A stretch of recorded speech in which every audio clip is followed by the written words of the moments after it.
बिस्मिल्लाहिर्रहमानिर्रहीम। नाज़रीन अस्सलाम वालेकुम। मैं हूं आपका मेज़बान साबिर शाकिर वफाकी दारुल हुकूमत इस्लामाबाद से कुछ ताज़ा तरीन इत्तलाआत और हम खबरें आपसे शेयर करते हैं। पाकिस्तान की सियासी सूरत हाल, सियासी मंजरनामा, अगला सियासी मंजरनामा बनाने की कोशिश की जा रही है लेकिन बन नहीं पा रहा। इमरान खान साहब को गिरफ्तार तो कर लिया, मुतासबाना तरीके से सजा भी दिलवा ली गई, सब कुछ हो गया, लेकिन अब उससे बड़ी मुसीबत आन खड़ी हुई है कि इमरान खान साहब जेल में भी बैठ के उससे ज्यादा खतरनाक हो गए हैं, उनसे पहले से ज्यादा मकबूल हो गए हैं, लोग पहले से ज्यादा उनके मुंतजिर हैं और उनके साथ जुड़ते जा रहे हैं। ये लेटेस्ट इंफॉर्मेशन आपको बता रहा हूं। अब जरा अगला जो सवाल है वो सवाल है कि इमरान खान साहब को कब तक इन्होंने जेल में रखने का इरादा है, जब क्या प्लानिंग की गई है, और इमरान खान जेल में कितना अरसा तक रह सकते हैं, उनकी रिहाई कब मुमकिन है। मेरी कुछ सीनियर वकला और कुछ सीनियर रिटायर्ड जजेस से बात हुई, वो इस बारे में क्या कहते हैं ये मैं आपके साथ डिटेल्स के साथ शेयर करूंगा। और फिर अंदर खाने की क्या रिपोर्ट है, अंदर क्या फीलिंग्स हैं। इमरान खान को गिरफ्तार तो कर लिया, अब पीडीएम क्या, मुस्लिम लीग नवाज कहाँ खड़ी है, पीडीएम कहाँ खड़ी है, पीपल्स पार्टी कहाँ खड़ी है, वो क्या सोच रही है, उनको कुछ खतरात महसूस हो रहे हैं, नहीं हो रहे, ये सारी बातें इस व्लॉग में आपके साथ शेयर करेंगे। और फिर सबसे बड़ा क्वेश्चन कि निगरान वजीर आजम, ये सारा खेल जिसके लिए खेला गया है, अपनी पसंद का निगरान सेटअप लेके आना है, निगरान वजीर आजम अपनी मर्जी का हो, काबीना अपनी मर्जी की हो, और उससे फिर अपने मनपसंद फैसले करवाए जाएं और अमूर मुमलिकत इसी तरीके से चलता रहे, अशराफिया मौजें करे और दिन रात मजे लूटे, और लेकिन पाकिस्तान के अवाम बेयारो मददगार रहें, वो गुलामी की जंजीरों में रहें, वो आज़ादी का ना सोचें, वो तब्दीली का ना सोचें, और उनकी हालत ज़ात एक भेड़ बकरियों कीड़े मकोड़ों से ज्यादा की ना हो, वो एक रियाया बन के रहें पाकिस्तान के अवाम जो कि 24 करोड़ से तजावज़ कर चुके हैं। ये पढ़ी लिखी क्लास है, और पढ़ी लिखी क्लास तो छोड़ें, 21वीं सदी का ज़माना है। इस वक्त तो एक आप किसी भी खेत में चले जाएं, खेत खलियान में चले जाएं, किसान से पूछ लें, रेडी बांध से पूछ लें, शॉपकीपर से पूछ लें, बार्बर शॉप चले जाएं, मजदूर से पूछ लें, वो भी बता देगा कि इस वक्त हो क्या रहा है और इमरान खान को सजा कैसे दिलवाई गई और उनको क्यों दिलवाई गई, ये सारे बच्चा बच्चा जानता है। और फिर पढ़ी लिखी क्लास तो इसके अलावा है, जो सोशल मीडिया तक उनकी एक्सेस है, डिजिटल मीडिया तक एक्सेस है, गूगल तक एक्सेस है, हर इंफॉर्मेशन वो एक लम्हे में लेके बाहर आ जाते हैं और उनको बता देते हैं कि जनाब हमारी आंखों में धूल मत झोंकें और हमारे अकल पे पर्दा डालने की कोशिश मत करें। हम सब जानते हैं जो कुछ इस वक्त हो रहा है और जो कुछ करने की कोशिश की जा रही है। इसीलिए पाकिस्तान के अंदर एहतजाज भी हो रहा है, गिरफ्तारियां भी हो रही हैं, लेकिन कोई दिखा नहीं रहा। मीडिया में 75 सालों में ऐसा सेंसरशिप माजी में कभी नहीं देखा, ज़ियाउल हक साहब के ज़माने में नहीं देखा, परवेज मुशर्रफ साहब के ज़माने में तो बहुत ही लिबरल पॉलिसी थी, सिवाय उस वक्त जब इमरजेंसी नाफिज की गई 3 नवंबर की और जजेस को सैक किया गया, उसके अलावा बाकी सारा उनका पीरियड बहुत अच्छा था। बहरहाल ऐसा डिक्टेटरशिप में भी कभी नहीं देखा जो इस वक्त सेंसरशिप है। और सबसे बड़ी जो खतरनाक अलार्मिंग बात है वो है कि मीडिया ने इसको कबूल कर लिया है। मीडिया ने इसको बामरे मजबूरी, बखुशी, अदरवाइज मफादात, जाती मफाद, सियासी मफादात, माली मफाद, तिजारती मफाद, कोई भी हो, इसको कबूल कर लिया है। और इसको कबूल करने के खतरनाक नताइज जो हैं आने वाले दिनों में बरामद होंगे, और उस वक्त बरामद होंगे जब ये इसका नतीजा घर घर पहुंचेगा, एक एक मीडिया पर्सन तक पहुंचेगा, एक एक रिपोर्टर को, एक एक एंकर को, एक एक प्रोड्यूसर को, जब उन्हें अपने पेशा वाराना उमूर सर अंजाम देना नामुमकिन हो जाएंगे, तब पता चलेगा कि जनाब ये सब कुछ यहीं का यहीं रह गया और हमसे बहुत बड़ी भूल हो गई। ये तो है इस वक्त की सिचुएशन। अब आते हैं इमरान खान साहब। इमरान खान साहब की गिरफ्तारी हो गई और पिछला व्लॉग जरूर सुन लीजिएगा, उसमें सारी डिटेल आपको मिल जाएगी कि जेल में उनके साथ क्या, गिरफ्तारी से लेके जेल में रखने तक और कल शाम तक क्या सिचुएशन उनके साथ रवा रखी गई, वो सारी की सारी डिटेल्स बाहर आ चुकी हैं। पिछला व्लॉग जरूर सुन लीजिएगा। अब आगे बढ़ते हैं।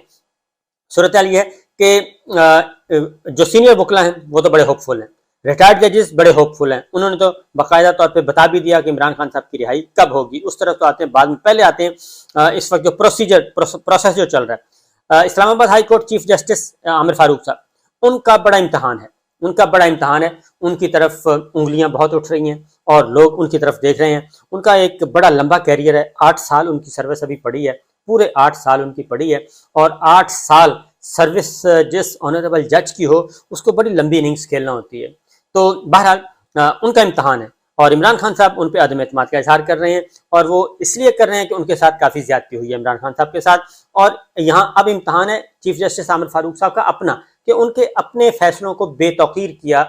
جناب ٹرائل کورٹ کے جج نے، کیونکہ ٹرائل کورٹ کا جج ایک ایڈیشنل سیشن جج اسلام آباد کے چیف جسٹس ایک آرڈر پاس کر رہے ہیں بطور عدالتی حکم کے، اس پہ عمل ہی نہیں ہو رہا، اور اس کو ردی کی ٹوکری میں پھینک کے ٹرائل کورٹ کے جج لندن چلے جاتے ہیں۔ تو لندن میں ان کے ساتھ جو کچھ ہو رہا ہے وہ ایک الگ داستان ہے۔ تو بہرحال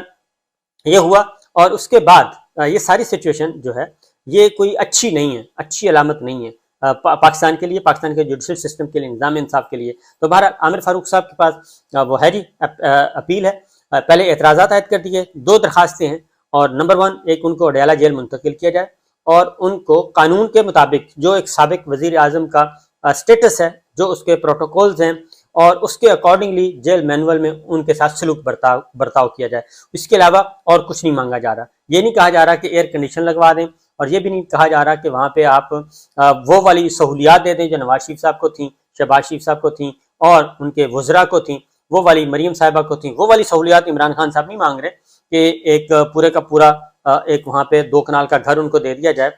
وہ نہیں مانگ رہے، بلکہ ان کے وکیلوں نے ایک درخواست دی ہے کہ جیل مینول اور قانون اور آئین کے مطابق ان کو اڈیالہ جیل منتقل کیا جائے، جو کہ ٹرائل کورٹ کا آرڈر تھا، نمبر 1۔ نمبر 2 ان کو سہولیات دی جائیں، میڈیکل کی سہولیات دی جائیں، اور ان کی جان، ان کی مال، ان کی عزت، ان کی آبرو، ان کے تحفظ کا یقینی بنایا جائے جیل میں بھی، اور ان کو جو کچھ ان کی جان کو جو خطرات ہیں، سیکورٹی کے خطرات ہیں، ان کو بھی ایڈریس کیا جائے۔ یہ بنیادی طور پہ مانگا جا رہا ہے، اور کچھ نہیں مانگا جا رہا۔ ایک یہ درخواست، پہلے اعتراضات عائد کیے گئے، اب اعتراضات کے ساتھ یہ درخواست اب آج سنی جائے گی، آج چیف جسٹس اسلام آباد ہائی کورٹ عامر فاروق صاحب سنیں گے۔ نمبر 2 اس پہ نوٹس ہو جائے گا یقیناً، اور دیکھتے ہیں کہ نوٹس کتنا لمبا ہوتا ہے، کیونکہ گورنمنٹ کا ارادے بالکل ایسے نہیں ہیں، یہ جب تک یہ گورنمنٹ ہے اس وقت تک تو امکان نہیں ہے، یہ گورنمنٹ جب چلی جائے گی، نگراں حکومت آ جائے گی، تو نگراں حکومت کا پھر پتہ چلے گا کہ وہ کیسے رسپانس کرتے ہیں، اور کس طریقے سے وہ اپنے ایڈوکیٹ جنرل کو اور پروسیکیوٹرز کو ہدایات دیتے ہیں۔ اس وقت تو ایک ہلکا سا اولا موجود ہے، ہلکا سا پردہ موجود ہے کہ یہی پی ڈی ایم اور یہ 15 جماعتی حکمران اتحادی کروا رہا ہے، یا اس کے پیچھے بھی عناصر ہیں۔ وہ عناصر جو ہیں ان کا امتحان شروع ہو جائے گا 9 تاریخ جب نگراں حکومت آ جائے گی۔ بہرحال آگے بڑھتے ہیں۔ دوسرا جو ہے وہ ہے جی حق دفاع۔ حق دفاع جو کہ ایک پینڈنگ معاملہ تھا، اور عمران خان صاحب کے گواہوں کے بیانات تو دور کی بات ہے، ان کو ایکسیپٹ ہی نہیں کیا گیا تھا، اور خواجہ حارث صاحب کی موجودگی میں ان کو سنے بغیر ایک ایکس پارٹی، یعنی کہ ون سائیڈڈ پارٹی، دوسرے موقف سنے بغیر فیصلہ دے دیا، وہ بھی چیلنج کر دیا گیا ہے۔ اور حق دفاع کا معاملہ جو ہے، حق دفاع جو کہ پینڈنگ تھا، اور گواہوں کے بیانات کا فیصلہ بھی ہونا تھا کہ ریکارڈ ہونے ہیں نہیں ہونے، اسلام آباد ہائی کورٹ نے تو ٹرائل کورٹ نے فیصلہ، وہ کیس بھی لگ چکا ہے، لیکن اس کے لیے 10 تاریخ دی گئی ہے۔ یہ ایک حیرت انگیز بات ہے کہ ایک آدمی کو چیف جسٹس اسلام آباد ہائی کورٹ کے فیصلے کی توہین کرتے ہوئے، اس کو ردی کی ٹوکری میں ڈالتے ہوئے ٹرائل کورٹ کے جج نے فیصلہ دے دیا، اور وہ شخص ملزم جو ہے وہ مجرم بنا کے جیل بھیج دیا گیا ہے، اس کے بھی احکامات کے برعکس ان کو جو ساتھ سلوک کیا جا رہا ہے۔ یہ ساری چیزیں پوری دنیا کی نظریں نظام انصاف پہ لگی ہوئی ہیں، چیف جسٹس اسلام آباد ہائی کورٹ پہ لگی ہوئی ہیں، لیکن دفتری عملے نے ان کا کیس فکس کر دیا 10 تاریخ کو، یعنی آج سے 3 دن بعد۔ تو یہ ایک اگین حیرت انگیز بات ہے۔ بہرحال دوسرا جو امپورٹنٹ ہے وہ ہے سپریم کورٹ میں اسلام آباد ہائی کورٹ کے آرڈر کو چیلنج کیا ہوا ہے، اور نہ صرف چیلنج کیا ہے بلکہ کہا گیا ہے کہ یہ کیس دوبارہ سنا جائے توشہ خانہ والا۔ اسلام آباد سپریم کورٹ میں پہلے 2 ایشو تھے، وہ ایشو دور کر دیے گئے، اور وہاں پہ درخواست ایکسیپٹ ہو گئی ہے۔ اب وہ لگنی ہے سپریم کورٹ آف پاکستان پہ، تو سپریم کورٹ آف پاکستان میں جو اویلیبل بینچ ہے اس کے سامنے وہ درخواست رکھی جائے گی۔ یہ بھی ایک امتحان ہے سپریم کورٹ کا کہ وہ کس طریقے سے اس کو ایڈریس کرتے ہیں۔ یہ 2 باتیں امپورٹنٹ تھیں، اور اب آتے ہیں دوسرا جو گھر میں توڑ پھوڑ کی، چادر چار دیواری کے تحفظ کو پامال کیا، وہ ہیں ایمان طاہر صاحبہ۔ اور ایمان طاہر صاحبہ نے ایک ٹویٹ کیا، اور اس کے بعد ان کے والد میجر ریٹائرڈ طاہر صادق جو کہ پی ٹی آئی کے MNA، پی ٹی آئی کے رہنما اور اٹک سے تعلق ہیں، انہوں نے ہی سب سے پہلے خبر بریک کی کہ ان کو ایک سیل میں رکھا ہوا ہے عمران خان صاحب کو، جیل میں، اور ان کو کھانا وانا نہیں دیا جا رہا باہر سے، اور اندر ہی جو کچھ کیا جا رہا ہے۔ تو انہوں نے ایک